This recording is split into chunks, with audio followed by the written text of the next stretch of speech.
이 거룩한 하나님께서 구별해서 허락하신 이 주일에 하나님께서 허락하신 말씀은 사도행전 1장 12절에서 14절 말씀입니다. 제자들이 감람원이라 하는 산으로부터 예루살렘에 돌아오니 이 산은 예루살렘에서 가까워 안식일에 가기 알맞은 길이라. 들어가 그들이 요하는 다락방으로 올라가니 베드로, 요한, 야고보, 안드레와 빌립, 도마와 바돌로메, 마테와 및 알페오의 아들 야고보, 셀롯인 시몬, 야고보의 아들 유다가 다 거기 있어. 여자들과 예수의 어머니 마리아와 예수의 아우들과 더불어 마음을 같이하여 오로지 기도에 힘쓰더라. 아멘. 저는 이 시간 주신 말씀을 힘입어서 약속하신 성령을 받으려면 이라는 제목으로 말씀을 증거하고자 합니다. 우리가 지난주에 사도행전 1장 말씀을 살펴봤죠. 부활하신 예수님께서 40일 동안 제자들과 함께 하셨습니다. 부활하시고 그냥 주님의 품으로 가시면 될 텐데, 아버지의 우편으로 돌아가시면 될 텐데, 왜 예수님은 이 땅에서 40일 동안 머무르셨습니까? 그 이유가 분명히 있습니다. 그것은 제자들에게, 그리고 오늘을 사는 우리에게 하나님 나라의 일을 가르쳐 주시기 위함입니다. 여러분, 하나님 나라의 일이 무엇입니까? 그것은 사도행전 1장 8절 말씀으로 우리는 깨달을 수 있죠. 오직 성령이 너에게 임하시면 너희가 권능을 받고 예루살렘과 온 유대와 사마리아와 땅끝까지 이르러 내 증인이 되리라 라는 말씀입니다. 그리고 약속하신 성령 하나님을 기다리라고 하셨습니다. 무슨 말일까요? 하나님의 꿈이 바로 제자들의 꿈이 되기를 원하셨다는 겁니다. 우리는 예수 그리스도를 믿은 그 이후에 나름대로 꿈을 가지고 살죠. 여러분, 그런데 내가 꾸는 꿈이 하나님께서 우리에게 허락하시는 꿈이 아니면 그 꿈은 일장춘몽이 됩니다. 신기루가 됩니다. 그래서 주님은 작정하시고 40일 동안 제자들과 함께 하셨으며 하나님의 꿈이 제자들의 꿈이 되게 하셨습니다. 한마디로 그것을 정의하자면 땅끝까지 복음의 증인이 되는 삶을 사는 거죠. 그러기 위해서 우리는 그냥 말씀하셨으니까 땅끝까지 나아가면 될 거라고 생각합니다. 여러분, 그런데 그 일을 하기 전에 우리 안에 먼저 선행되어야 할 것이 있습니다. 그것은 약속하신 것을 기다리는 겁니다. 지난주에 살펴봤던 것처럼 성령 충만하심의 은혜를 우리가 받기를 기다리라는 거죠. 사랑하는 성도 여러분, 왜 우리는 성령 충만하심의 은혜를 받아야만 합니까? 기억하십시오. 내 힘으로는, 내 능력으로는 단 하루도 나는 살 수 없는 존재이기에 그렇습니다. 제자들을 보십시오. 예수님께서 십자가 달려서 죽으시니까 3년 반 동안 목숨을 걸고 그리고 내 생업도 포기하고 쫓아다니던 제자들이 하나하나 뿔뿔이 흩어지며 도망갑니다. 왜 그럴까요? 현실이 나를 짓누르고 있기 때문입니다. 죽음을 위협하는 종교 지도자들 앞에 두려움 때문에 겁쟁이가 된 거죠. 그런데 부활하신 주님께서 일일이 제자들에게 찾아오십니다. 책망하셔야 할 것 같지만 주님은 제자들을 향한 사랑을 다시 한번 보여주셨습니다. 평안하뇨? 라는 말씀으로 두려워하지 말라. 내가 너와 함께하니 너는 평안을 누리라 라고 하셨습니다. 그럼에도 불구하고 부활하신 예수 그리스도를 본 이후의 제자들의 삶은 변함이 없었습니다. 여전히 그 마음속에는 두려움이 있고 그래서 나는 과거의 나의 살던 방식으로 돌아가고자 했습니다. 베드로를 비롯해서 모든 제자들은 뿔뿔이 흩어졌으며 자신의 생업, 갈릴리, 호수로 바다로 가서 고기를 잡고 있었습니다. 그럼에도 주님은 제자들을 사랑하시기를 포기하시지 않으셨고 끝까지 사랑하셨습니다.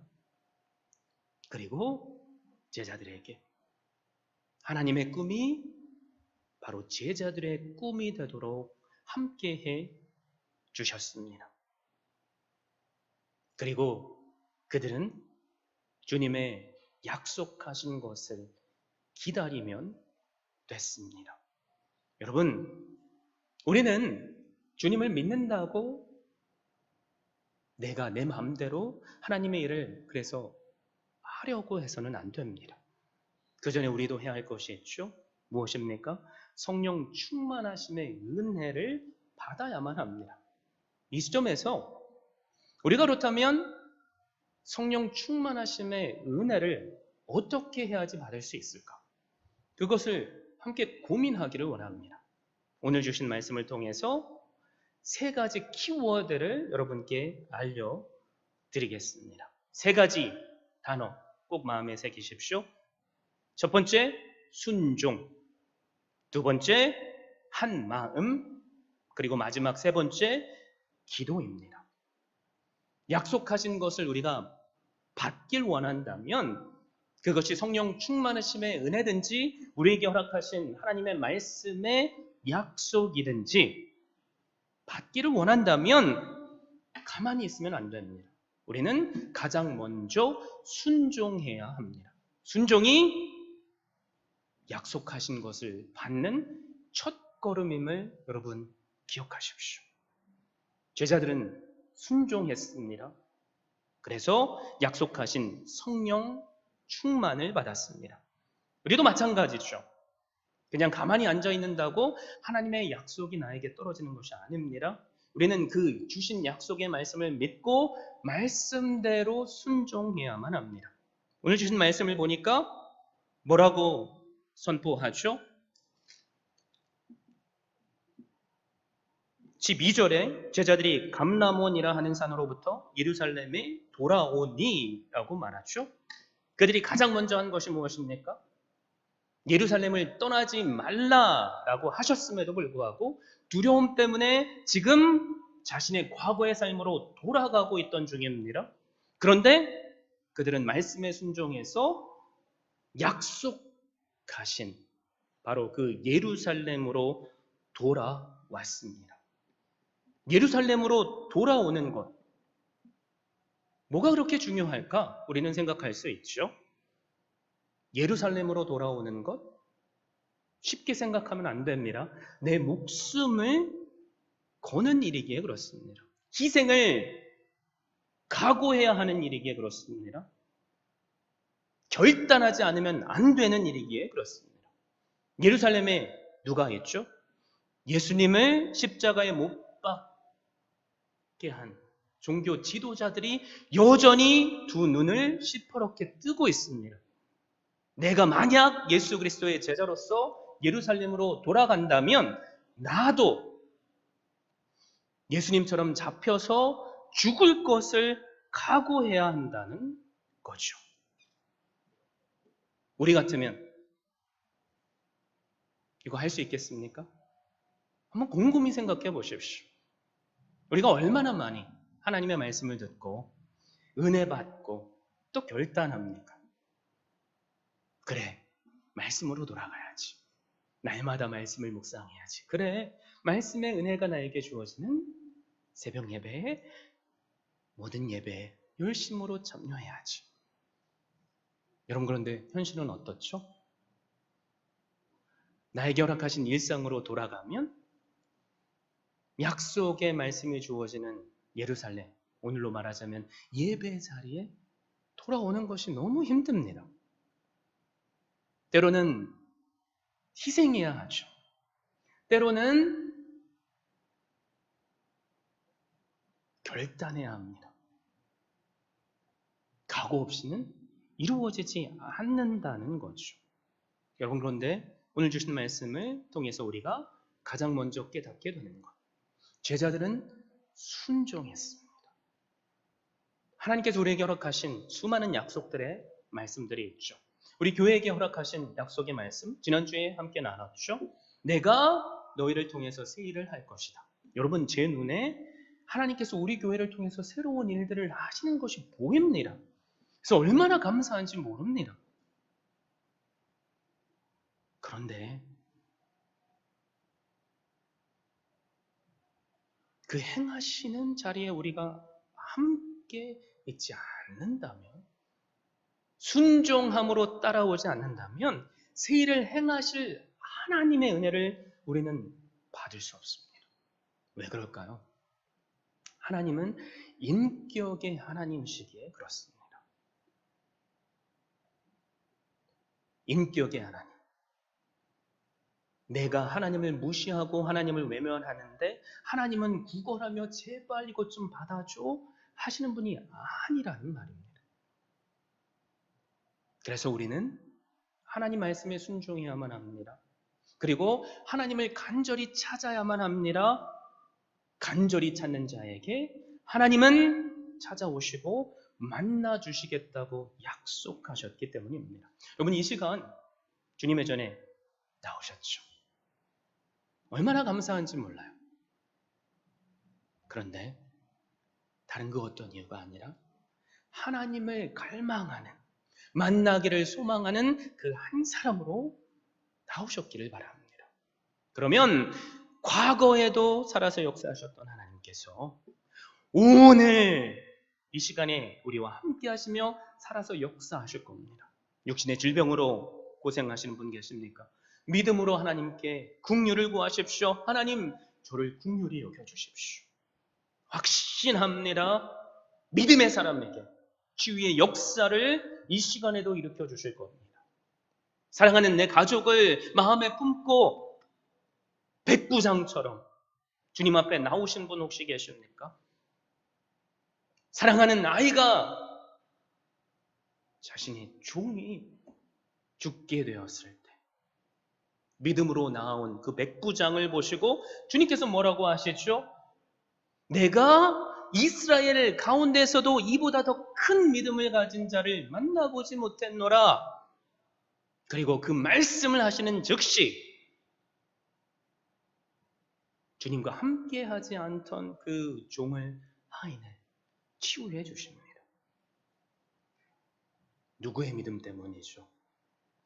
나의 믿음 때문에. 그 믿음 때문에 순종하심으로 주님 앞에 나오셨기를 바랍니다. 그래서 우리에게 가장 중요한 것이 있다면 약속을 받는 비결, 하나님께서 주신 말씀대로만 듣고 순종하는 겁니다. 가라면 가고 멈추라면 멈추고 예배에 목숨을 걸라고 하면 목숨을 걸고 먼저 주님의 나라와 의를 구하려고 하면 그것을 함에 내게 손해가 될 것처럼 느껴질지라도, 가만히 있으니까 내가 가만히처럼 느껴질지라도, 사람들이 나를 짓밟을 것처럼 느껴질지라도 우리는 희생하면서까지 말씀에 순종하는 겁니다. 확언하건대 그것이 희생의 자리? 아니요, 손해의 자리라고 할지라도 말씀에 목숨을 걸고 순종하는 사람은 결국엔 승리자가 됩니다. 오늘의 나를 짓밟고 내 위에 올려 쓴 그 자들을 하나님께서 가만두시지 않고 하나님의 방법으로 심판하실 것이기에 그렇습니다. 그러므로 이 시간 결단하십시오. 약속하신 그 은혜를 받기 위해서 하나님, 저도 오직 말씀대로 순종하겠습니다. 그 결단이 우리로 하여금 약속하신 하나님의 말씀이 이루어지게 하는 바로 그 첫걸음이 될 줄로 믿습니다. 우리가 두 번째 해야 할 것이 있죠. 하나님의 말씀에 순종해서 예루살렘에 제자들이 왔습니다. 그리고 오늘 말씀에 보면 그들이 무엇을 하고 있습니까?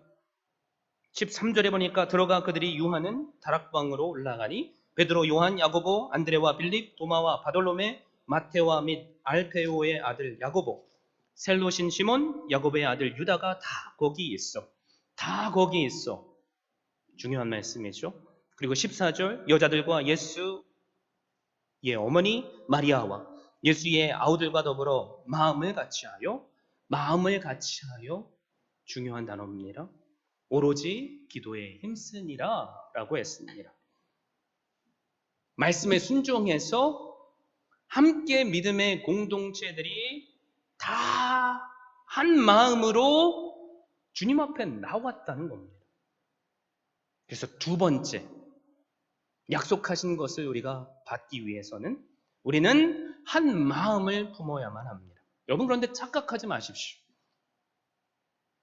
우리 모든 교회의 사람이 한 마음을 품으면 하나님께서 약속한 것이 이루어지겠지? 이거 착각입니다. 그래서 우리가 품어야 할 마음은 사람의 마음을 하나로 뭉치는 것이 아닙니다. 내 마음이 하나님의 마음이 되도록 그분의 뜻을 분별하는 겁니다. 하나님의 뜻이 나의 뜻이 되도록 분별하는 거죠. 우리가 아무리 수천 명, 수만 명이 모여서 하나님 부자 되게 해주십시오 라고 기도한다고 할지라도 수천 명, 수만 명, 아니 수억 명이 그런 기도를 드린다고 할지라도 하나님은 우리의 기도에 응답하시지 않습니다. 왜 그럴까요? 그 기도는 육의 욕망을 위한 기도이기에 그렇습니다. 너희가 기도해도 응답받지 못하는 이유는 육신의 정욕을 위해서 기도하기 때문이다 라고 말씀하죠. 한 곳에 우리가 모여 있다고 할지라도 여러분, 이 자리가 하나님의 은혜를 받지 못하는 자리가 될 수 있습니다. 나 자신에게 한번 자문해 보십시오. 나는 오늘 이 주일에 어떤 마음으로 주님 앞에 섰습니까? 기도 제목들 가져오셨죠. 여러 가지 이유가 있죠. 그 이유가 하나님의 마음에 합당한 이유인지 이 시간 나를 돌아보실 수 있기를 바랍니다. 사람이 많이 모인 곳이라고 하나님의 임재를 다 경험할 수 없습니다. 내가 수천 시간, 수만 시간 열정을 다해서 기도한다고요? 하나님이 내 기도 안 들어주실 수 있습니다. 바리새인들이 얼마나 열심으로 하루에 시간을 정해서 아니 끔찍하며 하나님께 기도했습니까? 하나님께서 그들의 기도를 들으셨습니까? 아니죠. 저 뒤에 한 여인 두 렙돈을 드리고 내가 죄인임을 인정하며 애통해하는 그 여인의 기도를 하나님은 찾아오셔서 들어주셨습니다. 우리의 마음이 혹시 애통한 마음입니까? 아니면 내가 구원받지 못하면 이 세상에 누가 구원을 받을 수 있겠어? 나는 저 사람보다 헌금도 많이 하는데 나는 이렇게 교회를 위해서 희생하는데 우리의 마음이 애통하는 마음이 되기를 바랍니다. 한 사람이 아니라 우리 공동체가 바로 그 예수 그리스도의 마음을 품을 때 하나님은 우리에게 약속하신 그 모든 것을 이루어 주십니다.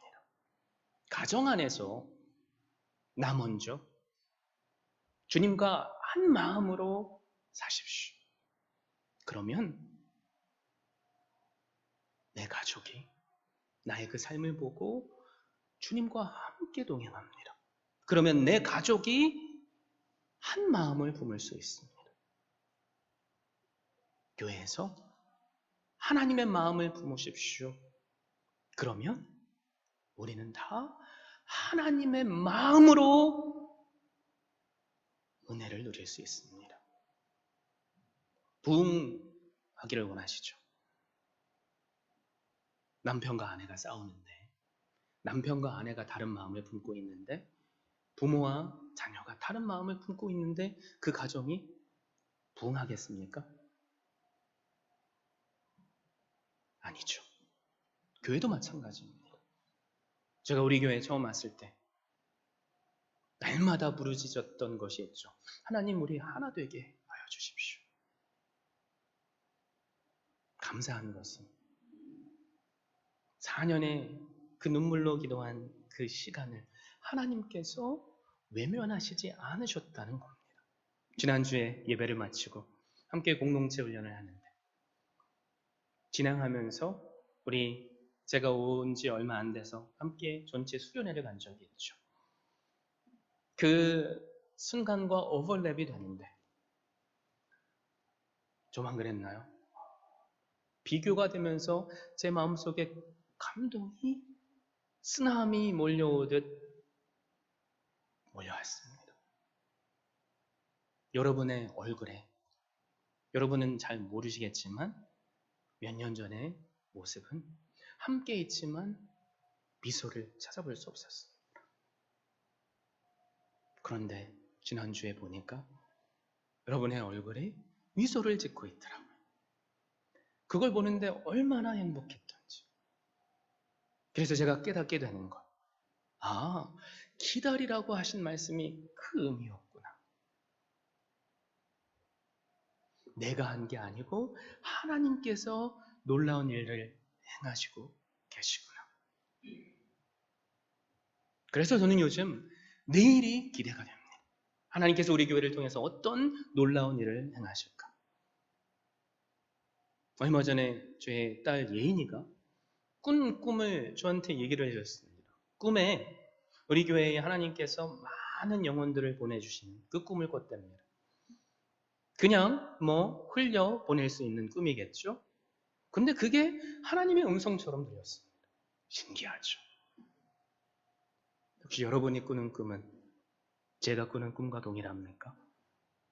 여러분, 우리가 한 마음으로 이 꿈 꿀 수만 있다면 하나님께서 나 한 사람을 통해서 내 가정을 회복시켜 주실 줄 믿습니다.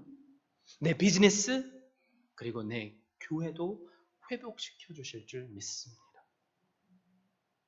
그래서 우리에게 중요한 것, 한 마음을 품는 거죠.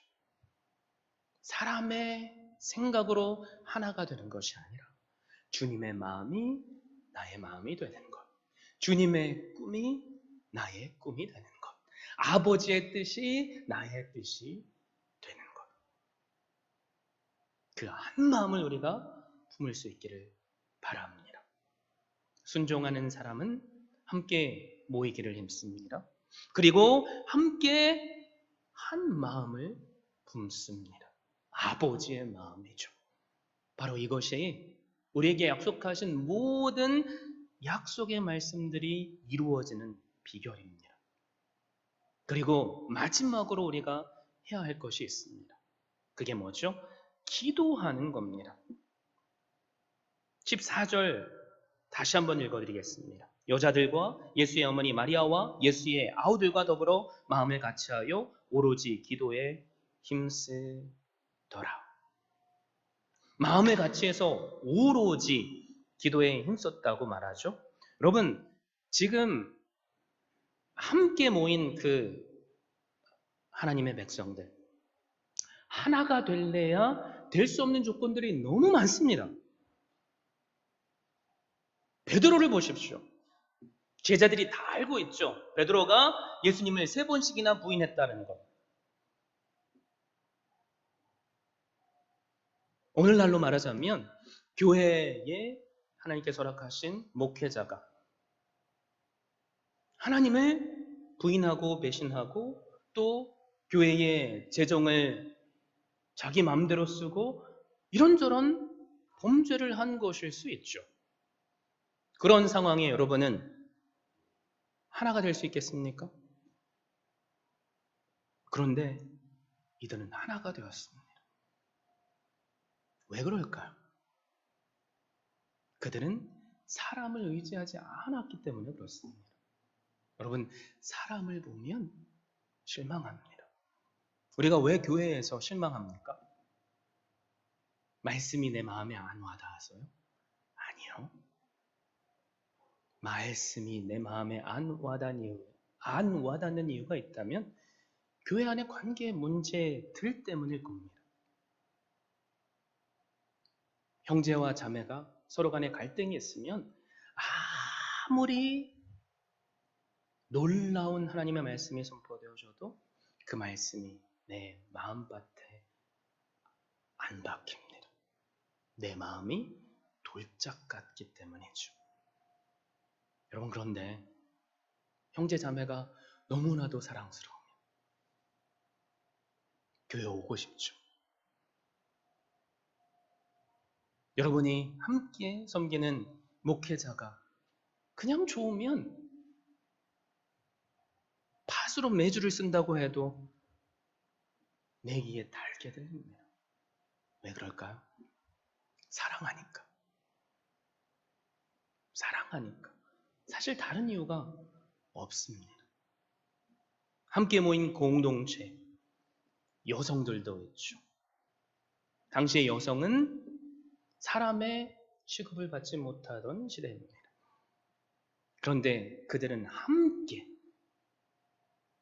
예수 그리스도의 어머니를 필두로 해서 수많은 여인들이 한자리에 모여서 한 마음을 품고 열정적으로 기도하고 있습니다. 기도하기를 쉬지 않고 있습니다. 과거에 예수님을 미친 사람처럼 취급했던 예수님의 육신의 동생들, 그들이 바로 그 자리에 함께 있습니다. 예수님을 누구보다도 대적했고 믿을 것 같지 않던 불가능해 보이는 그 사람이 그 자리에 함께 있다는 거죠.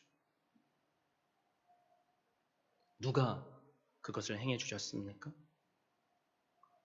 주님께서 부활하신 후에 예수 그리스도의 육신의 형제들을 친히 찾아가 만나 주셨고 그 마음에 예수 그리스도가 형이 아니라 참 하나님이시며 구주됨을 깨닫게 하셨습니다. 주님께서 하신다는 거죠. 그래서 그들은 예수 그리스도라는 바로 그 한 분 때문에 한 마음을 품을 수 있었고, 그리고 열정적으로 하나님께 기도할 수 있었습니다. 여러분, 왜 그들이 기도하기를 쉬지 않았습니까? 그 이유가 뭘까요? 여러분께 물어봅니다. 왜 우리는 기도하기를 쉬고 있습니까? 왜 우리는 기도는 하는데 그 기도를 끝까지 포기하지 않고 하는 것이 어렵습니까? 왜 중간에 우리는 포기합니까? 이유가 뭘까요? 그 이유가 있다면 제자들은 하나님께서 예수 그리스도를 통해 주신 그 약속의 말씀을 확신함으로 받았기 때문입니다. 주님께서 지난주에 우리가 함께 살펴본 것처럼 이런 분부를 하셨죠. 예루살렘을 떠나지 말고 내게서 들은 바 아버지의 약속하신 것을 기다리라. 기다리는 것, 신뢰가 동반되지 않으면 할 수 없죠. 여러분, 제 주변에 강아지를 키우는 분들이 있어서 그 주인과 강아지의 관계를 이렇게 몇 가정을 볼 수 있는 기회들이 과거로부터 지금까지 많았는데요. 어떤 집을 가면 강아지가 주인 말을 절대 듣지 않습니다. 그냥 주인을 자기 밑으로 보고 자기 마음대로 하는 거죠. 먹이를 안 주면 계속 짖고 강아지에게 가스라이팅 당한지도 모르고 막 물리는데 우리 강아지는 착하다고, 일부러 그런 게 아니라고, 실수한 거라고 손에 막 피를 절절 흘리면서 그런 일들이 일어나죠. 그런데 어떤 집을 가보면 먹이를 주려고 딱 하면 강아지가 알아보고 막 달려오는데 주인이 wait. 그러면 가다가 딱 멈춥니다. 입에는 이미 먹을 것을 예상하고 침을 뚝뚝 떨어뜨리고 있는데 wait 하니까 그 자리에 멈춰 있는 거죠. 이러면서. 와, 놀랍지 않습니까? 그리고 먹이를 주면 그 먹이를 받아 먹습니다. 그 이유가 뭘까요? 신뢰의 관계. 분명히 그렇게 되기까지 훈련의 시간들이 필요했을 겁니다. 그런데 훈련을 통해서 이 주인은 내 목숨을 걸고 신뢰할 수 있는 주인이구나 라는 것을 경험으로 아는 거죠. 그러니까 wait 하면 기다리는 겁니다. 주인과 한낱짐 쓴 강아지의 관계. 이 안에도 신뢰의 관계가 있습니다.